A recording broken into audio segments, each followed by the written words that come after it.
Eto mga kabunyog, mga kababayan, may bago ng PNP chief, ano? Sa katauhan ni Police General Romel Francisco Marbil. Yan po ang bagong hepe ng Philippine National Police, unang pambansang kapulisan. Ngayon, nang in-interview itong si PNP chief Marbil, sinabi tungkol sa kanyang magiging policy kaugnay sa kampanya kontra droga, kung ang kanya bang magiging policy ay katulad ng kay Duterte o ipapatuloy niya lang ba ang dating policy ng pinalitan niyang PNP chief na si Acorda. Kasi kay Acorda, ipinapatupad ni Acorda yung programang BIDA ng DILG.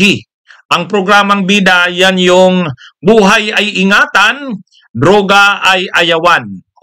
Kumbaga yan, hindi yan war on drugs. Ibig sabihin, may kampanya kontra droga pero hindi war on drugs na may mga may mga pinapatay.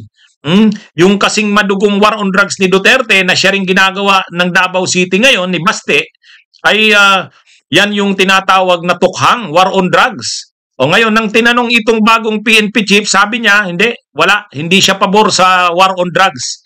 Hindi raw, walang gerang gagawin kontra droga. Hindi daw gera yon. Ngayon, sa paglilinaw na ito ng bagong PNP chief na si General Marbil, patay. Patay ngayon si Baste. Bakit? Kasi yung PNP niya, problema na naman siya dyan. Nung nagdeklara si Baste ng war on drugs sa Davao noong March 22, kaagad-agad 7 ang namatay sa kampanya sa droga doon na tinawag ring war on drugs. Ngayon, ang ginawa ni PNP Chief Acorda, bago siya nagretiro, nirelieve, tinanggal yung 7 mga pulis na sangkot sa war on drugs sa Davao. So ngayon, ang tanong, itong bagong PNP Chief, ano ba siya? Ano ba ang approach niya o strategy niya kontra sa droga? Katulad ba ng kay Duterte at katulad ng kay Baste na ang tawag ay war on drugs? Ibig sabihin gera kontra sa droga na may mga pinapatay, pinapalabas karamihan ang laban pero ang totoo hindi naman. O i-adapt niya rin ba yung dating strategy ni dating PNP Chief Acorda at sharing strategy ng DILG, yung BIDA? Buhay ay ingatan, droga ay ayawan. Ayon dito kay PNP Chief, itong bago na PNP Chief na si Romel Francisco Marbil, walang gerang isusulong. May kampanya kontra droga pero hindi gera. Kasi pag gera, patayan. Hindi ganon. Ngayon, ang problema kay Baste, paano to? Itutuloy niya pa ba? Itutuloy niya pa ba ang kanyang war on drugs doon sa Davao City? Kawawa naman ang kanyang mga pulis. Kung susunod yung mga pulis na yan sa order ni Baste, ay lagi silang masisibak sa pwesto niyan. Kasi ang policy ng PNP, ang policy ng DILG, ang policy ng administrasyon ni Marcos Jr., hindi gera Hindi gera. Agresibo ang kampanya kontra droga pero hindi gera. Kasi kapag gera, patayan yan. Ay ganyan sila Duterte. Ganyan sila Duterte. Kasi uutusan niya ang PNP. Pag sumunod ang PNP sa gusto ni Baste na gawing madugo ang kampanya sa droga sa Davao, war on drugs, ay sisibakin uli yan ng PNP. Sisibakin uli yan. Ang tanong ngayon sa PNP, sinong susundin nila? Yung PNP Davao, si Baste o itong PNP chief nila? Okay? Ito, panuorin natin mga kabunyog. Hindi rin magdedeklara ng war on drugs si General Marbil dahil posibleng gamitin lang ito ng ilang pulis para magparamihan ng huli. Lahat po kami, all out kami against drug. I don't want to say yung war. Kasi yun naman talagang gusto namin. Wala naman po kailangan na ipupuna all out ko. Yun na po yung trabaho namin Tama ba? Yun naman talaga trabaho namin, mawala yung drugs Hindi lang po kung Chief PNP nagsabi niyan. Lahat po kami, yan po yung trabaho namin. There's no need for us to declare drug war. Ito na po yung gusto namin sa society. Kahit sino Chief PNP, ang gusto namin is 100% drug-free community. Sa huli, tiniyak din ni General Marbil na hindi siya magpapatupad ng reshuffle sa key officers ng PNP. No, I do not do that. Kasi pagka ginawa mo yung reshuffle na yun, magiging unstable yung unit Wala namang kasalanan yung mga pulis natin to, reshuffle. Lahat naman to ang ginagawa na namin, we will be coming with a better parameter for them to be measured. Kung hindi mo kaya to, then we will give you a chance to improve. Kung hindi mo talaga kaya, then we will get a better commander. Nauna nang sinabi ni General Marbil sa kanyang inaugural speech na target niya ang high-tech policing sa mga pulis. Ayaw daw nila yan na tawagin na agresibo pa rin daw sila sa kampanya kontra droga, pero ayaw nilang tawagin yan na war.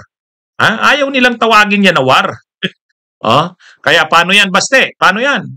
Paano yan yung mga DDS? Susuwayin ba ng PNP ng Davao ang policy o strategy na sinabi ni bagong PNP Chief Romel Francisco Marbil? No, I do not do that. Kasi pagka ginawa mo yung reshuffle na yun, magiging unstable yung unit Wala namang kasalanan yung mga pulis natin to, reshuffle. Lahat naman to ang ginagawa na namin, we will be coming with a better parameter for them to be measured. Kung hindi mo kaya to, then we will give you a chance to improve. Kung hindi mo talaga kaya, then we will get a better commander. Nauna nang sinabi ni General Marbil sa kanyang inaugural speech na target niya ang high-tech policing sa mga pulis. Yan mga kabunyog, mga kababayan, napanood natin. Okay to, at least maganda yung policy ng bagong PNP chief.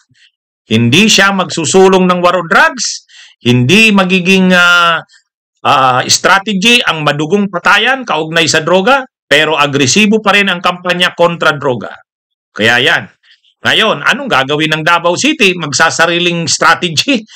Yung strategy pa rin ba ni Digong ang gagawin nila? Yun ba ang susundin ng PNP ng Davao? Wala. Mamumroblema sila nito. Sinong susundin nila?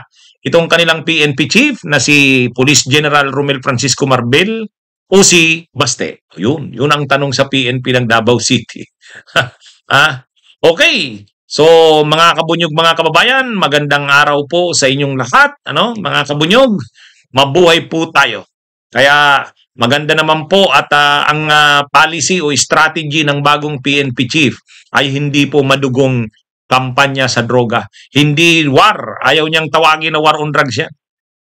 Kasi pag sinabi mo daw na war, magpapapaligsahan sa kota ang mga iba-ibang tanggapan ng pulisya hanggang sa marami ang mamamatay. Hindi raw yung tama. Okay?